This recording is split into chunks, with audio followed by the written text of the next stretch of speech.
Hey, everybody, On the Run with Beards and Don is back for another episode. And I got to admit, a lot has taken place since the last time we were on. And Beards, Don. I like seeing your face and you got a smile on it, but you always do. But bring us up to speed. I know you were in the hospital for a big surgery. What happened? Yeah, so 2 weeks ago, I went to there's a big Sanford hospital in Sioux Falls, South I Dakota. used to work there. Yeah, Okay. exactly. And this procedure that they had to do on my left leg is something that just, it takes a special orthopedic surgeon to do it. And so there was one in Sioux Falls at the big hospital there. So what they did was they went in. Now, remember, this is on my left knee, and so I had my first knee replacement in 2010 on that left side. Then it got loose and I had a revision in 2018. So now, then we speed up. This past year I've been fighting this darn thing opening up and getting infected and stuff. Well, it finally got infected where it got down into the artificial joint itself and then into my bloodstream. And that's a serious deal. It could be fatal, bud. Yeah. So anyhow, when they put in a revision knee, they run titanium rods from the top of the knee replacement up into your femur and from the bottom of the knee replacement into your tibia. Well, and the rods they use are very porous. Now, this is what the doc was telling me, and they're porous so that the bone grows and around Attaches, them. yeah. Well, I asked the doc, I go, Doc, how in the heck do you get those rods out? And he looks right at me and goes, Dick, you don't want to know. So when they're wheeling me into the operating room, I'm still awake and I kind of lift my head up, and I look over at the table and I'm seeing mallets and hammers and saws, power tools, jackhammers. And I'm thinking, I'm glad they're knocking me out. Well, I picture like having a bad like wisdom tooth that's got a root deep into your jaw. They knock you out so you don't feel it, but they get in there and they get that sucker out, come one way or the other. You don't want to know how they get that tooth out. Well, that's compared to a titanium rod, and I don't know how many inches into the bone it went. It goes way up into, and it's grown into the bone. It's grown into the bone. And they're going to yank that sucker out of there. So, and here's the deal. The infection, so the tibia, that bone, the one in your shin, that there was a lot of bone loss from the infection. Yeah. And so they were able to get all that stuff out, and what they put in are spacers. So he was hoping he could put the kind of spacer in where it enable me to still bend the knee and put some weight on it. Well, the bone was so deteriorated in there, and so they had to put in these, I think they're called static spacers. So basically, in fact, when I went into the doc here in Bemidji the other day to have my stitches taken out, my gal doc here showed me a picture of what it looked like. It's done. It looks like so I have no left knee. There's a big ball of cement. That's what they call the spacer. Void? Yeah. To fill the void, but in that cement, it's packed with all these heavy-duty antibiotics. So, but because of the type of spacer they had to put in, I cannot. Done. If you said to me, Beards, hey, let's see you bend your knee. Done. I couldn't bend it. I can't bend it. It's not supposed to bend. No, and I can't put any weight on it because if I do, it could break away that spacer they put in there. Then I'd really have some problems. So, so they got that all in there, sewed me back up, and now I'm on IV antibiotics a few times a day. And if I keep my leg elevated, it's tolerable. But if I'm up on it, and I you know me, Don, I can't just sit. I'm not sitting in a recliner for 24/7. So Lord. I'm up with my crutches and my walker. But if I'm up on it for just more than a few minutes, it's a killer, honest to goodness. So they're biding time now to give the antibiotics, all these meds you're on, a chance to basically kill off the infection. Yes. Okay. Right. So what they'll do is I've got 4 more weeks of IV antibiotics. Then what the infectious disease doctor told me is they'll take me completely off antibiotics. Hmm. And then they'll go in with a needle and pull fluid from that area. And if it comes back with no infection, then they'll put the new A new knee in. knee, which kind of makes sense because if you're on a ton of antibiotics and it's like knock that infection down to like where hey we can't even find it anymore, but how do they know for sure? But they Right. pull you off the antibiotics, and so if Yes. there's any, I'm just going to say one, I call it a bug. They're Right. little microscopic. You can't see them, but there was one left in there, and now the little sucker's got a chance to multiply, and they go. Absolutely. So then, Beards, I hate to go down this path, No, keep going. they find a little bit, oh, we're not going to mess with putting a knee in until we get 100% clear in Exactly. their mind, and Yep. hopefully that will happen this first go round. Right. Because if they put that a new knee back in there and there Oh, was still Beards, infection, and it got and infected and oh, grew. and done. The doc was saying those bugs just love clinging to that plastic and that Metal. titanium metal in there. And Yeah. and the thing and what he told me is when those bugs get onto that thing, they make a little like a they form a film over them, so Mm. the antibiotics cannot get to them. Penetrate. It's like Exactly. their barrier, their defense barrier, or something like Yes, that. and you know, that's why all that my old knee had to come out because there's no way they could kill that off with just being IV antibiotics. Yeah, and I know with heart valves, when they use artificial heart valves, that's the big risk is infection. How, like you just said, I like how we call them bugs, but Right. it's bacteria. They are, I guess, they're little living organisms. Yes. They and because I suppose our natural body, after I don't know how long humans have been around, we've got these defenses that kind of prohibit that, Right. but the artificial stuff can't do No. anything to help us other than give it a little home to latch onto or something That's like that. that's exactly right. So Oh man. so hopefully it'll all go as planned and sometime late October, early November I'll get a new knee put in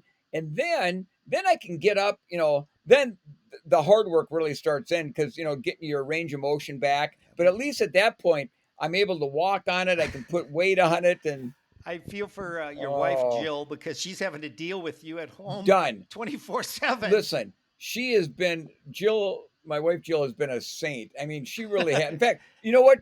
Right now she's out mowing the yard, and we got a Well, big, big there's yard. marriage vows for better or worse. Well, Well, this is definitely the worst right I, now. I keep telling her that. In fact, yesterday done.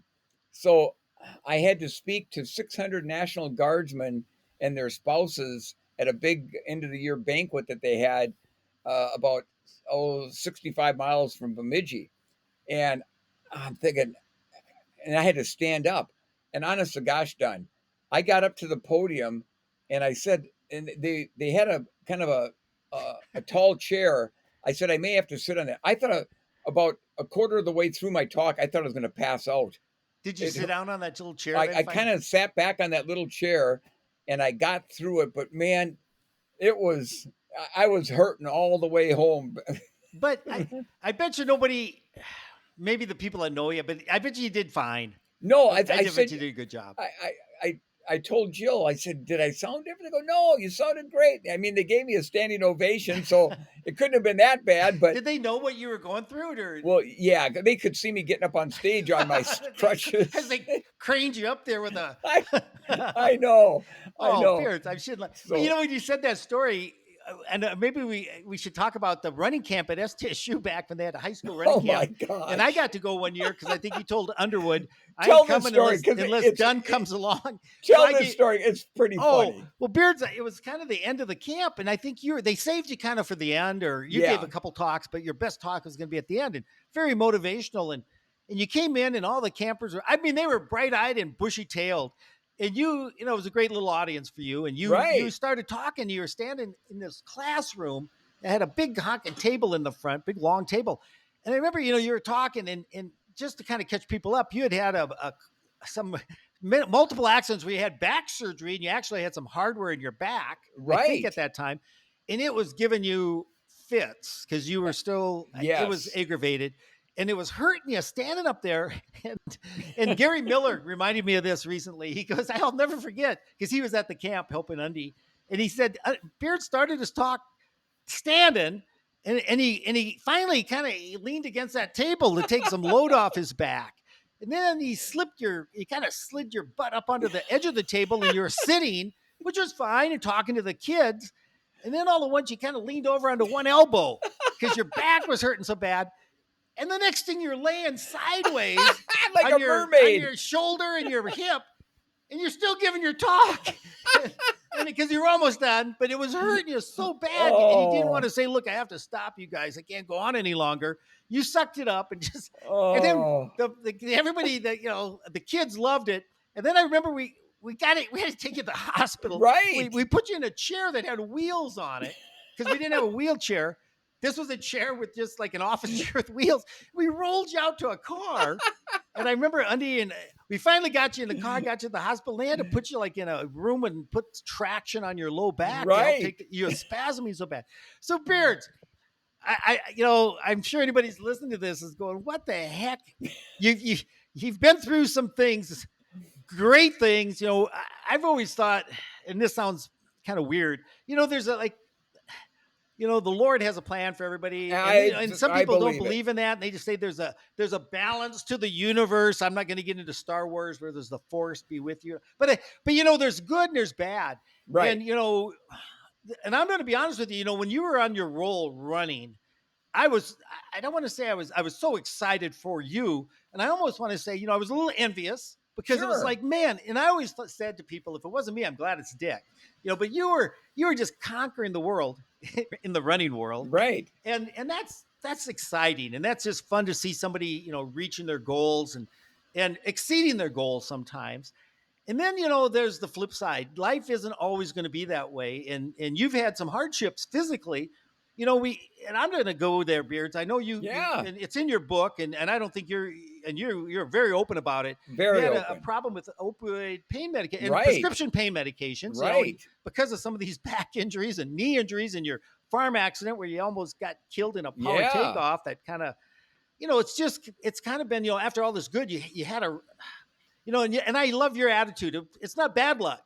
Bad luck would be I got killed and I'm not Right. here anymore. Right. Good luck is I survived. Exactly. And that's finding that silver lining in any situation. And there's one there if you're willing to open There your eyes and look is. for it. There is. And after this prescription pain med incident that you went through, and it's well written in your book, Oh, and I for really sure. encourage people to read about that. And I know you're not, Beards, help correct me, 1996. You probably know Yeah. the exact date.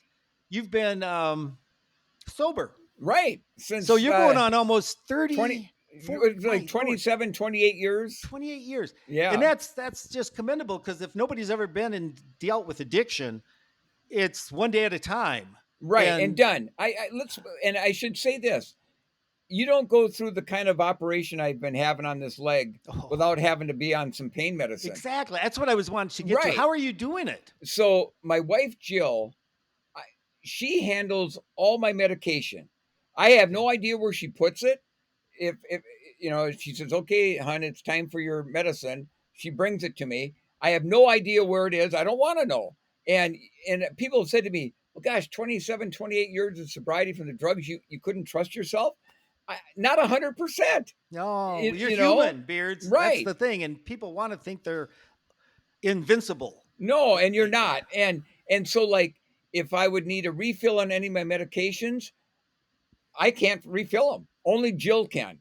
And nice. the Okay. doctors know this, the pharmacists know this, and it's a safeguard put in there That's just in case, it's a great plan, because Right. it's not. I'm trying not to go down some paths here, but it's accountability. Right. You have somebody, you're accountable to Jill. Absolutely. And then she found that med bottle. She probably, I don't know if she's that she might know how many freaking pills are in that bottle. Let me tell you. And if a half a dozen come up missing. Oh yeah. Listen, when she gets a prescription, if it's a narcotic type painkiller, she will, even if it comes right from the pharmacy, she will count those pills and make sure how many are in there. And like I said, I have no idea where they're at. Yeah. I don't want to know where they're at. You know? And that's wonderful.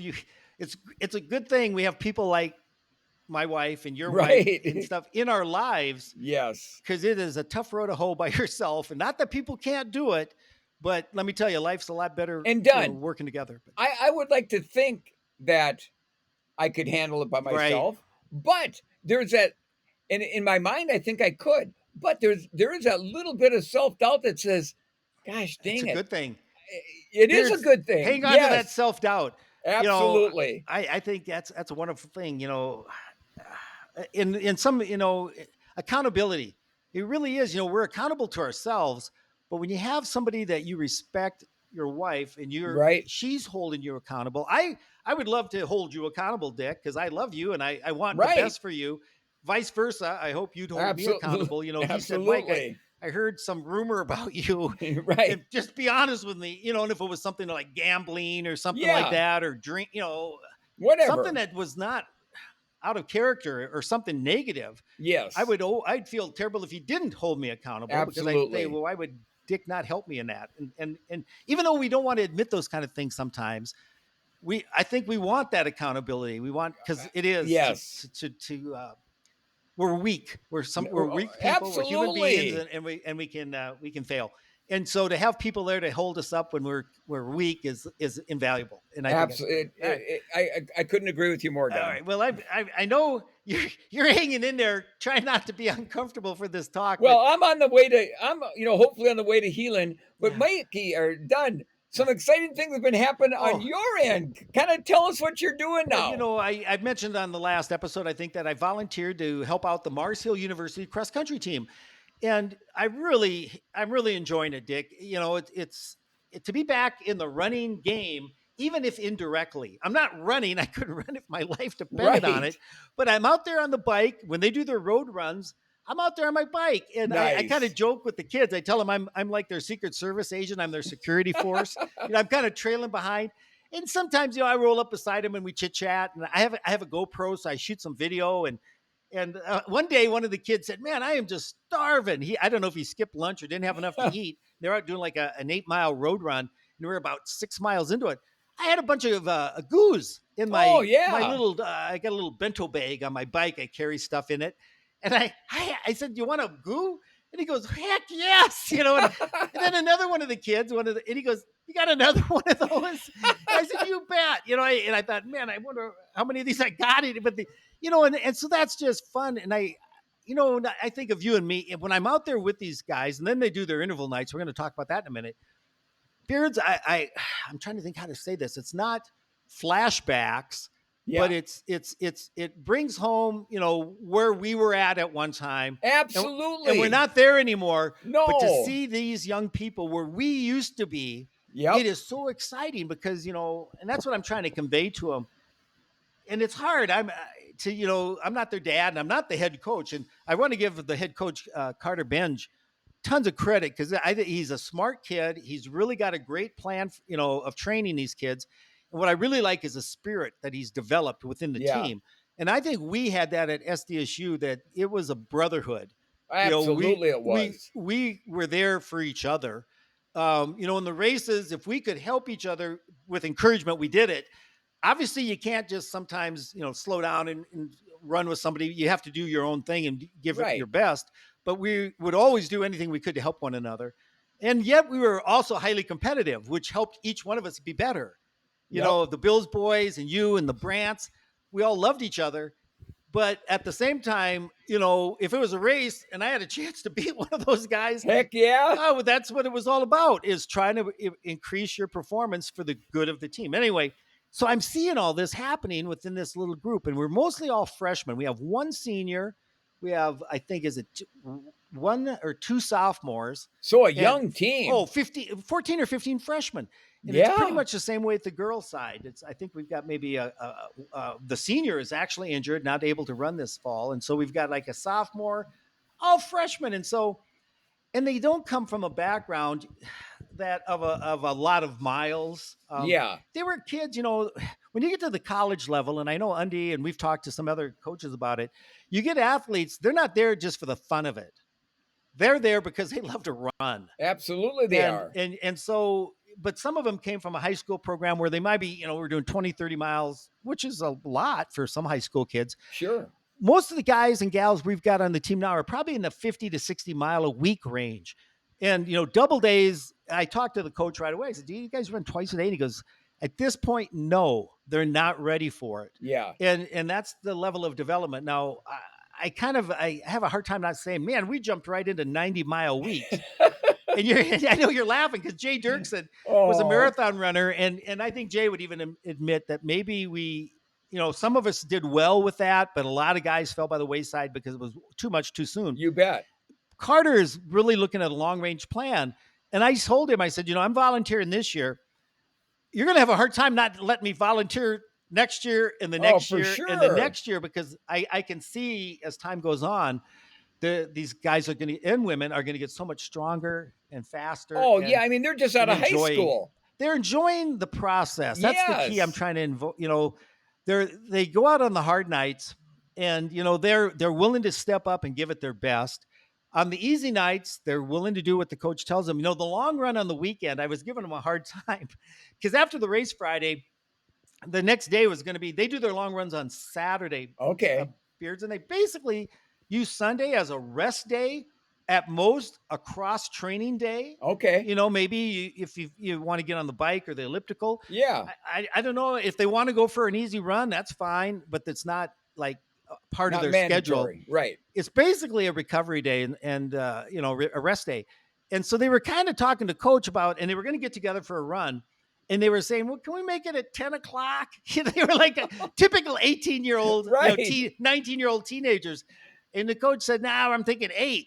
And then they started negotiating. They were like, well, how about we make it 8:30? Something like this. And so I had the boys' bus, and the head coach drove the girls' bus. And the head coach came over before we took off, and he said, okay, and this is pretty cool. I'm going to tell you what he told him. Yeah. He goes, we're going to hit the road now. But he goes, here's what I want you guys to do. I want you to rate yourself on a scale from 0 to 10, how you did today. I want you to say, what can you do what do you think you need to do to improve? And if there's any kudos, any acknowledgement you want to give to any of your teammates, that's what I want you to do on the way back. All right, we'll see you when you get back to Mars Hill. It was about an hour and a half drive. So this is after your meet? Yes. Okay. And so before he got off the bus, I was just starting the story to go, yeah, coach, they're all whining about tomorrow's quote long run. I said, we did a 20-miler every Sunday, 7 a.m. Yep. No exceptions. No exceptions. There was no exceptions. If you weren't good there, you missed it, and people noticed your absence. You but bet. I said this, and I'm not saying you need to do a 20-mile run. I said the 20-mile was totally, totally aerobic. It was conversational. We'd run with these old businessmen, Bob Bartley and Russ Strandy. They were in their 40s. Of course, to us, they might as well have been 90. Exactly. And so and I said, we loved running with those guys because they were men and we were boys. Yes. And these men would talk about manly things and not inappropriate, but it was kind of like we were just like little kids tagging along with bright eyes listening to these stories because we didn't say a peep. But I said, it was very easy. And I remember Mike and Mark Bills and I, sometimes we just couldn't hack it. It was too slow. Yeah. I mean, I don't know, Beards, if you remember back in the day, and I know you do, if you were doing a 7:30 mile, it was like, oh my Lord. Right. It was like I could be walking and getting the same benefit of this. So we'd kind of ramp it up to 6:30 pace. And at about halfway through this, and we'd leave. But my point to these guys were, if you're going to be successful and you want to keep developing and they need to build strength and endurance. They do. You need to do your long run. You need to be disciplined to get up and do it. And do it as a team because it's a lot more fun to run together. If you want to run fast, run alone. If you want to run long, run with somebody, sort of thing. It kind of the mental side of it. And I said, Dick and we looked forward to the long runs. Loved it. It was enjoyable because when you got done, it was a pleasant fatigue. Yes. It's 2 words that don't go together. They're oxymorons, they are. Like military intelligence or whatever, jumbo shrimp and all this. But, pleasantly fatigued. Now, again, 20 miles, I'm not sure college guys doing 8 and 10Ks need to do 20s on Sunday, especially 18, 19-year-olds. But the point was, when we showed up at a race, I know for a fact, Beards, and I think you did too, we knew that was nobody else out there that were probably doing 20-mile runs on Sunday. I mean, I always looked at the SDSU guys as men of steel. And I Oh wanted to be one yeah. of those guys, a man of steel. Because when I saw him in high school, when I watched the SDSU cross country guys, Don Solvig and Jim Trigo and Gary Bentley and Kyle Wold, all these famous to me Right. runners from SDSU, they looked chiseled. They looked like men of steel to You me. I mean, they bet. were like superheroes. And, to get to that level of performance, there's no shortcuts. No. There's no, I always think of Bill Squires at camp, and somebody asked him about do I take a day off? And what did coach say? He Day says, off, how about day on? day on. And That was that doesn't that mean was you're going to, awesome. oh, it did. I get chills. My legs are I getting do chilled with my too. legs right now. But his point wasn't like, you're not taking a day off laying on the couch eating bonbons. Right. Now, you may not go out and do, Yasso 800s. You're not doing hill intervals every day and stuff like that. But every day is an opportunity to be better. You Whether betcha. that's a recovery run, rather than laying around, you still can get a benefit and recover at the same time. And so that's kind of, I think right now where we're at. And, Carter, I really appreciate it as a young coach. And he admitted, and he said, I'm a better coach than I was a runner. And he's a decent runner. He Yeah. was a 2:30 marathoner, and he's an ultra Okay. marathoner. And so he knows, what it takes. And it's the long view, you can't be impatient. And we've all been there. Oh yes. I'm the worst. And, I'm going to close with a little story here. I think we're about a half hour, and I know you're not the most comfortable, but I told the team the story, and maybe we've shared it together, how you and I came back from Madison, Wisconsin, cross country. And we had ran that morning a 5-mile race. We did a couple mile warm up, a couple mile cool down, 5-mile race. They had about 10 miles that morning. And then you and I got to fly back, which was another story, which was really cool. But we landed and we said, well, we're going to go do for an easy 5. And then you might go, well, you just raced in the morning and you're going to go out and run another 5 miles at night? Yes, because it was kind of part of the recovery. Right. We'd been sitting in an airplane, and this wasn't a hard run. You and I we went cruising around campus. Exactly. It was a beautiful night. We were looking forward to being with our girlfriends, who were our future wives, I think, at that point. And then we went out and had pizza with them, went to the dorm, played board games. And I remember it got to be like late into the next day. Let's just say we were in the dorms longer than we were supposed to be. The boys on weekends, I think, were supposed to be out at midnight.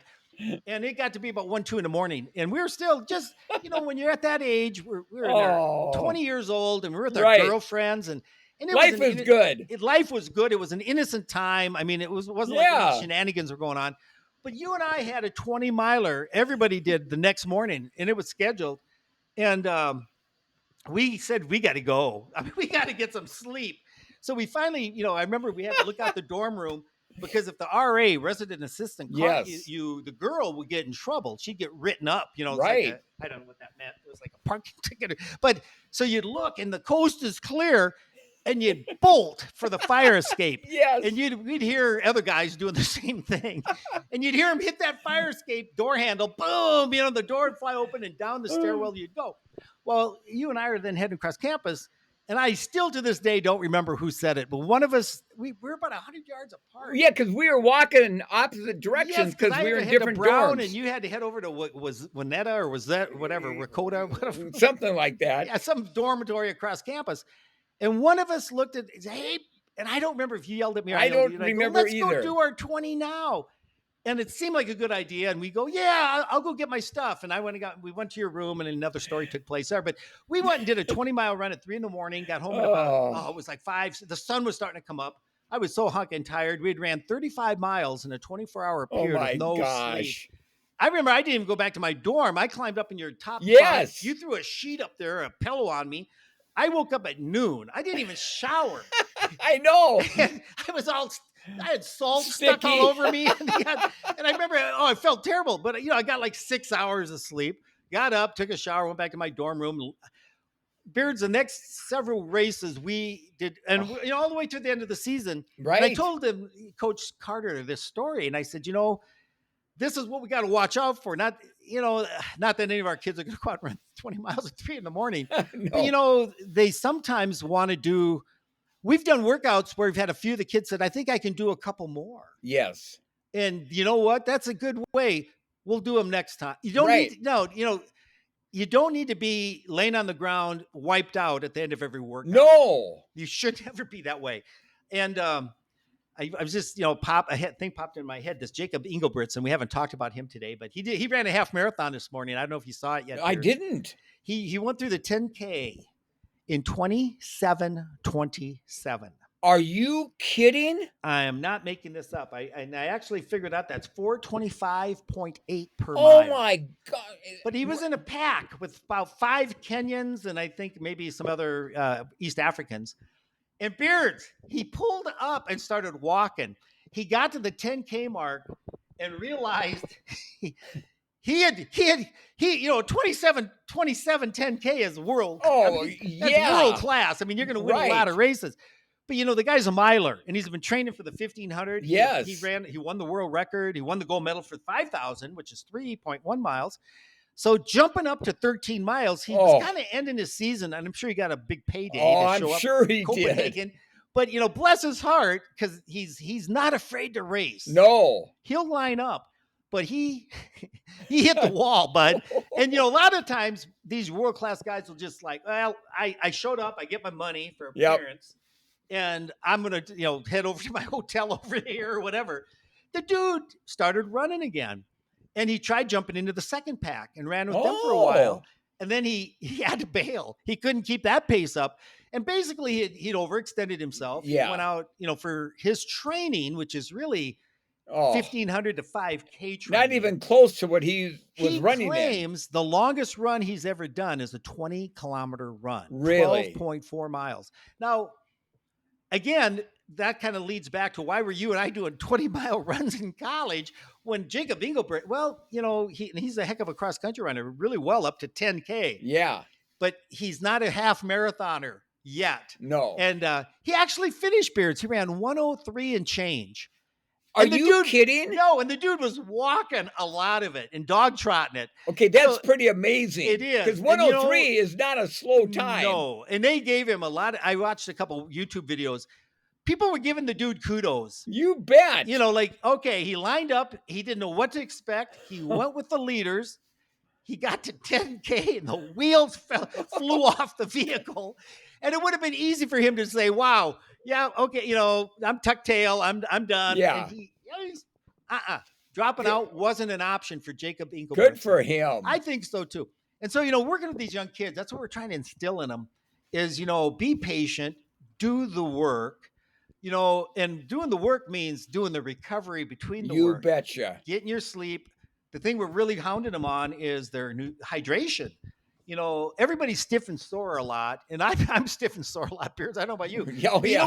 You know what? One of the best anti-inflammatories is water.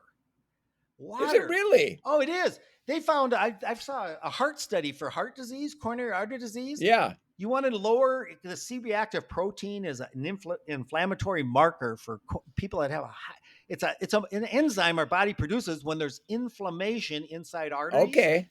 Yes, that's one of the best ways to lower it. Drink like 8, you're like they always used to remember 6 to 8 glasses of water a day. Really? I don't come close to that. Me neither. And that's the problem. And so what we have to do is develop a habit and hold each other accountable. Yeah. And, people need to buy those big freaking bottles with the big straw sticking out. Right. They look like I don't know how you'd ever drink that whole thing, but you don't drink it all at once. No. But you're measuring your drinking throughout the day. So we're really telling them, you got to do the whole package. Yes.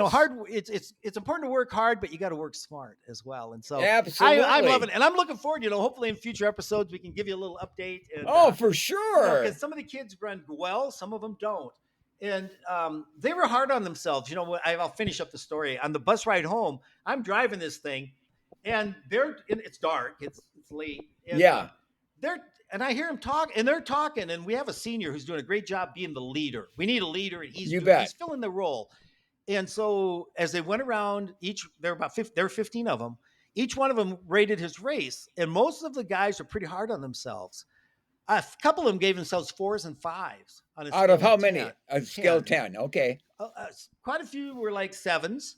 7 is, I think, I gave it my best. I think that gets you above 5 right there. You gave me your best. did you do anything? You know, then they'd say, well, I think what I need to work on, and a lot of them talk about the mental toughness. You And bet. that's huge, you know, That's because huge. everybody's going to suffer in a race. And physiologically, you know, you need to get to that point where you're on that threshold. You know, it's hurt, but it ain't going to kill you, and you can Right. keep going. And that's, you know, that's what you train to raise that threshold. So if it's 5:30 a mile, if it's 5:25, and some of them felt maybe they gave in a little too soon, which is a common, Oh, you know, yeah. I know you second guess yourself, You and that's do. good, you know. And they all went around, and I couldn't see, and I don't know their voices yet, so I Right. couldn't tell who was saying what, you know, and stuff. But I was impressed. Because they were all very conscientious. Nobody was That's like, well, this good. is stupid, I'm not going to say anything, you know, I think this is dumb. Nobody said that. Everybody was very, they did what the coach asked them, and they're very complimentary to their teammates, which is they finish every workout, and the coach says, anybody want to say anything about, you know, any and I'm trying to think the right word. He says, like, yeah, like kudos. Yeah. Anybody got any?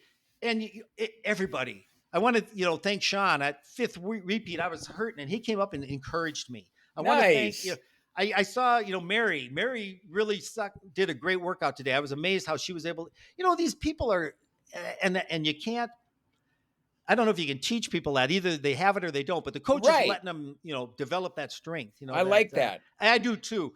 And what it really comes down to, I don't care how fast they run, as long as they run to their potential. That's all That's you it. can ask. You know, That's if all you you get, can ask. you know, I told him about you and me at nationals. We didn't have a great race, but Undy, I always felt really good about. Scott came up to us and he said, and he told me, he said, you can tell when people give you their best. Right. If they get done and you go, you gave up, you bailed at 3 miles, you just gave up and started, you know, that's hard to live with. That's It hard to is. accept, people that give up or quit.